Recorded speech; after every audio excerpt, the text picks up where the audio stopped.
Buenos días y muchas gracias por la invitación. Siempre un honor compartir con toda la gente interesada en el campo de la flebología.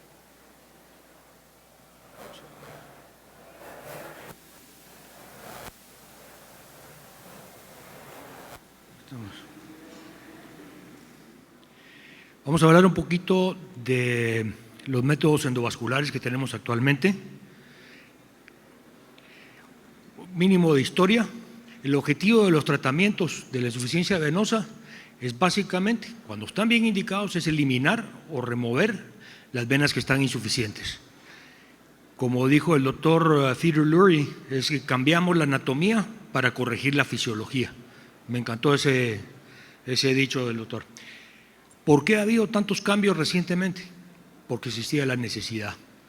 Era un procedimiento bastante cruento, mucho dolor, mucha equimosis. Yo todavía viví la época donde después de hacer la disección en la ingle y la disección en el tobillo, se colocaban vendajes elásticos previo a hacer el stripping en sí, para evitar un poquito los hematomas. Habían infecciones, bastante neuralgias y había bastante lesiones nerviosas, y por eso uno de los primeros cambios que se indicaron fue no hacer el stripping hasta el nivel del tobillo. Y quiero hacer un paréntesis después de oír la charla del doctor Corrales, porque las estadísticas que él presentó son estadísticas de alguien que es experto en este tema, alguien que hace esta cirugía muy frecuentemente y no es lo mismo que un cirujano general, o como yo cuando yo estuve en la residencia, que hacíamos carrerita a ver quién terminaba primero la vena, que no es lo mismo, ¿verdad? ¿Qué es la anestesia tumescente? La anestesia tumescente se empezó a usar precisamente por lo cruento y traumático del procedimiento. La anestesia tumescente es una solución de solución salina, un poquito de lidocaína, un poquito de epinefrina y bicarbonato, que se aplica o se administra alrededor de la vena. Esto se empezó a usar con la cirugía abierta, no se empezó a usar cuando hicieron procedimientos de ablaciones, de endoablaciones. Y esto precisamente, como les digo, por exactamente lo mismo. También en mi época, uno de mis jefes del departamento decía que grandes incisiones hacen grandes cirujanos. Y eso obviamente está cambiando drásticamente, no solo en esta, sino que en muchas especialidades. Pero si algo vino a revolucionar el mundo o el campo de la flebología, ha sido el ecodoppler.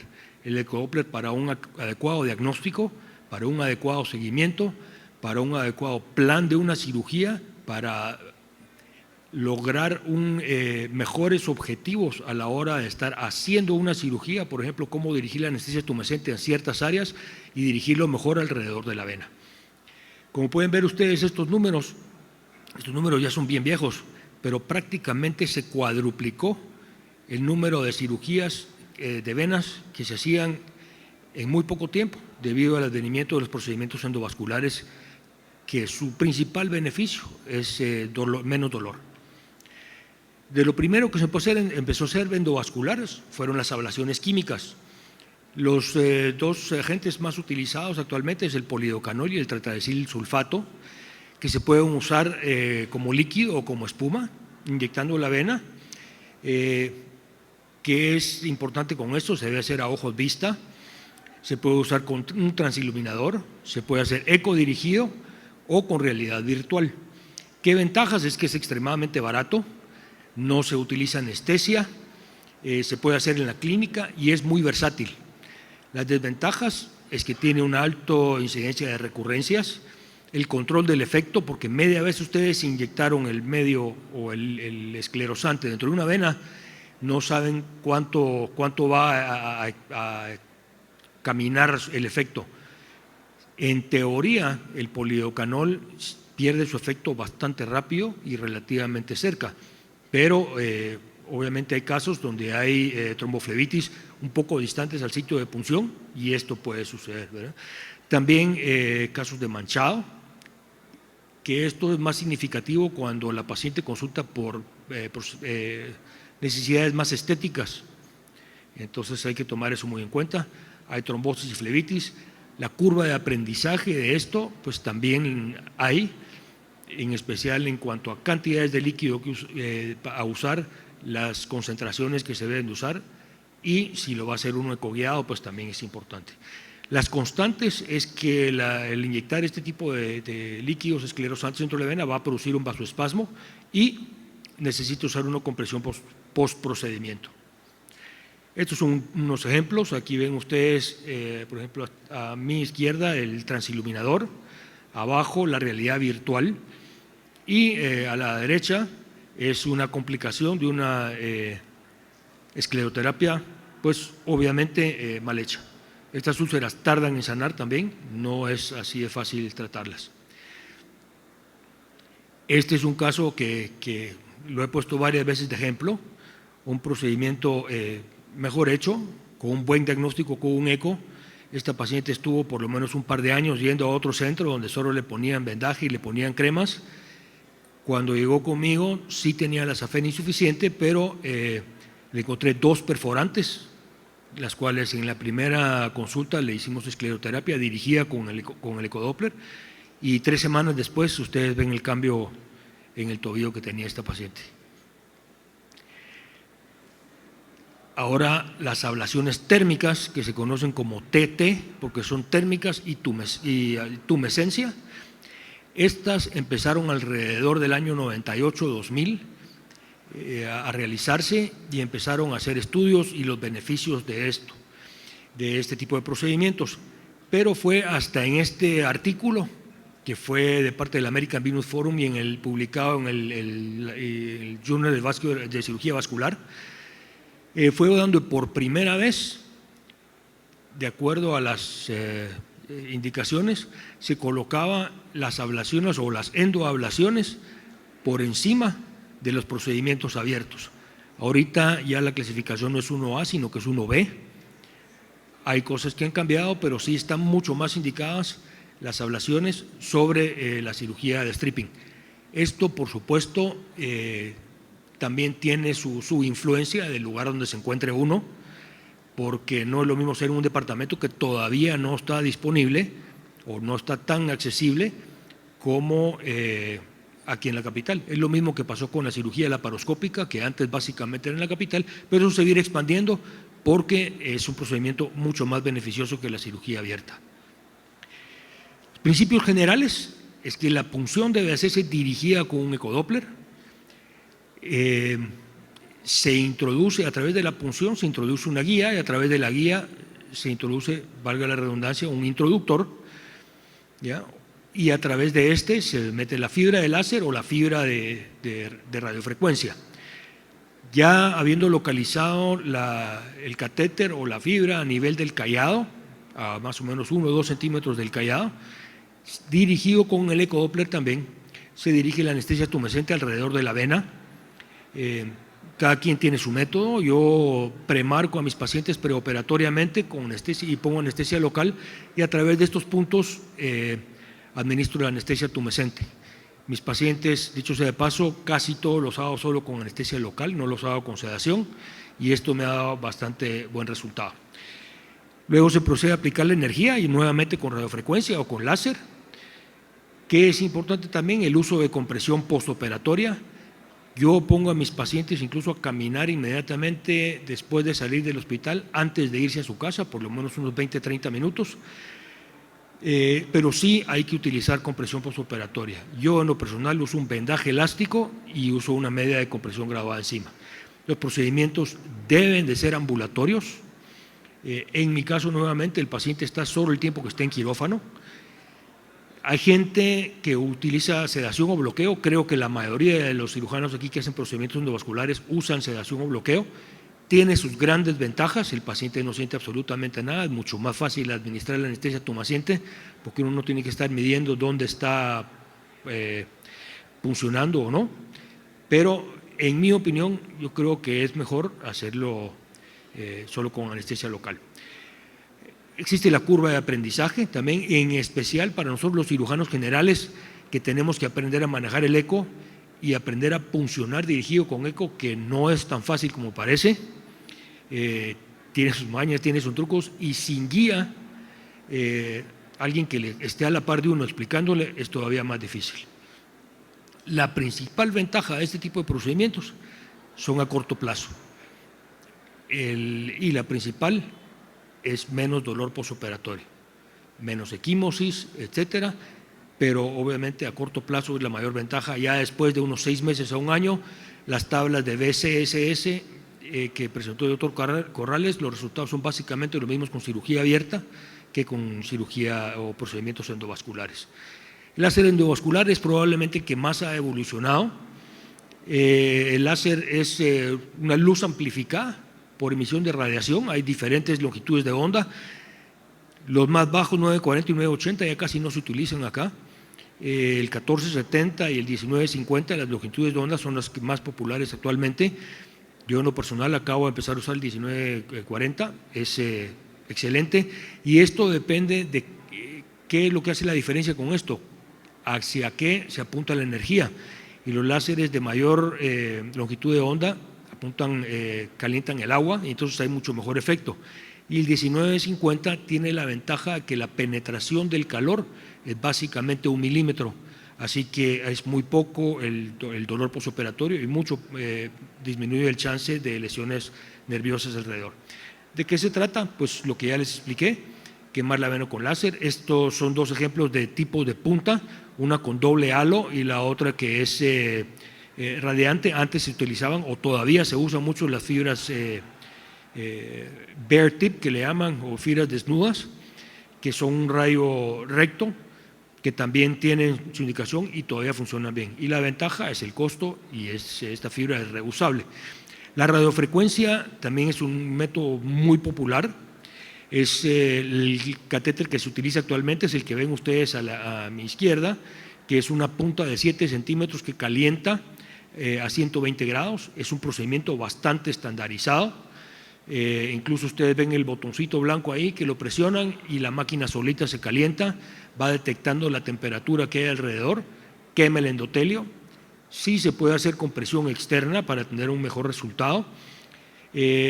Han habido pequeñas modificaciones al procedimiento donde se hace un doble disparo a nivel del callado o incluso triple algunos. Hay gente que hace doble disparo en 2 o 3 segmentos a quemar. Retiran el catéter de los 7 centímetros y hasta que salga. El otro dispositivo que ven a la derecha es el dispositivo que se utiliza para perforantes, donde solo calienta la punta, pero es exactamente lo mismo, ¿verdad? ¿Qué es los contras que describen? Que todos son muy relativos, por supuesto, cada quien depende de la experiencia que tenga en cada procedimiento, pero en teoría es un poquito más difícil de manipular, o la navegación dentro de la vena. Antes se decía que no era recomendable para venas suprafaciales porque manchaba mucho. Esto, por alguna razón, el láser no lo hace, ¿verdad? Estaba indicado en venas hasta de 1.2 centímetros. Esto se puede ir modificando también de acuerdo a la minuciosidad con la que uno administre la anestesia tumescente. Un doble disparo o triple disparo, hay cosas que han cambiado un poquito, pero esto era en general lo que se recomendaba anteriormente. ¿Qué complejidades o complicaciones se ven ahora? Primero, por la curva de aprendizaje. Alguien que está empezando esto se tarda 1 hora y media, 2 horas, 2 horas y media en hacer una vena. Gente que ya tiene experiencia, en media hora, 45 minutos ya terminó una pierna. Depende también, por supuesto, de si uno realiza flebectomías, que en mi caso personal yo siempre realizo flebectomías por mejores resultados estéticos para el paciente y queda mucho más agradecido. Las nuevas destrezas, que insisto, el manejo del ecodoppler y aprender a manejar el ecodoppler en alguien que se quiere dedicar a problemas de venas es totalmente indispensable. Poder escoger bien al paciente, planear bien la cirugía, la minuciosidad con la que uno administra la tumescencia. ¿Qué complicaciones? Quemaduras, manchado, fracturas de catéter, lesión nerviosa. Yo he pasado por todo esto y uno tiene que ir aprendiendo los gajes del oficio, ¿verdad? En lo que a mí me sirve mucho el hacer mis procedimientos con anestesia local solamente es que cuando voy aplicando la energía del láser y el paciente me refiere que está sintiendo, paro el procedimiento, administro más anestesia tumescente porque sé que obviamente ahí no está bien administrada y puedo tener problemas con eso. El problema que yo he tenido en mis pacientes es que no tengo muy buen seguimiento. La mayoría de gente sí regresa a la semana, que yo lo reviso, y regresa al mes, pero de 3 meses en adelante son muy pocos pacientes los que me han consultado. Quisiera yo tener las estadísticas del doctor Corrales, que tiene seguimiento de años, pero simplemente no, porque es muy importante lo que dijo Noel también, esta enfermedad no se cura. Entonces, sí, el paciente idealmente debería tener un seguimiento de por vida. Y como les dije, las mayores ventajas es el menor dolor y la menor recurrencia. Que existe también el EHIT, son trombosis inducidas por energía. Ahí ven la tablita. Este es un caso personal, un EHIT 2, donde básicamente el trombo protruye a menos de 50% hacia la vena femoral. Luego vienen los procedimientos NT-NT, que son no térmicos y no tumescentes. Estos no se hace mucho acá, creo que principalmente por costos. Creo que quien tiene más experiencia acá en procedimientos NT-NT es el doctor Michan, aquí presente. Existen estos farmacomecánicos, que es el Clarivain y el Flebogrif, que básicamente es un dispositivo que produce un daño endovascular, con lo que se produce espasmo, y al mismo tiempo uno está administrando polidocanol en líquido para producir un mejor resultado.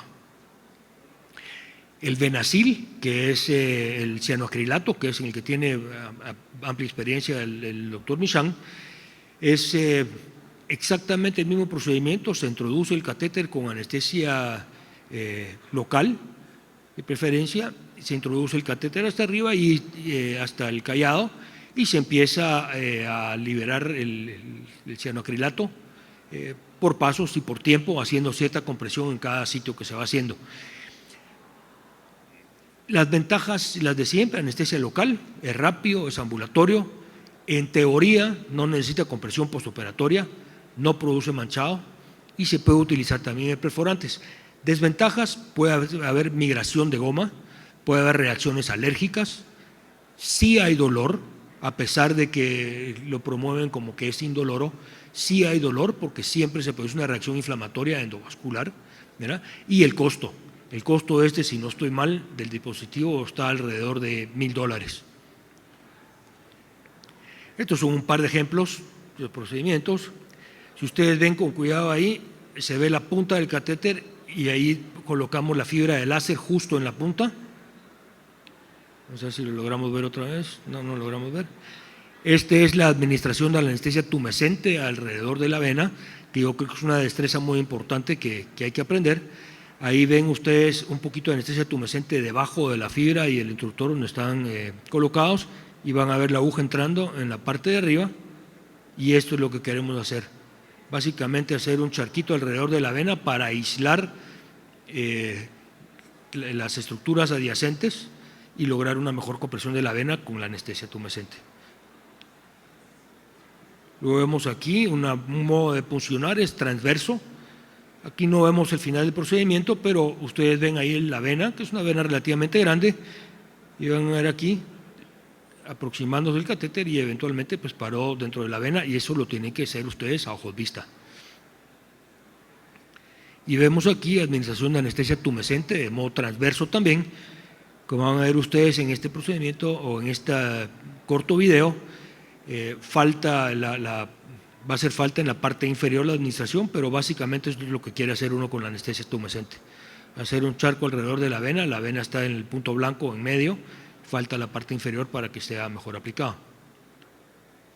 Nuevas técnicas que se están haciendo: disección del callado con ablación química de la vena safena y uso de energía térmica mezclado con espuma.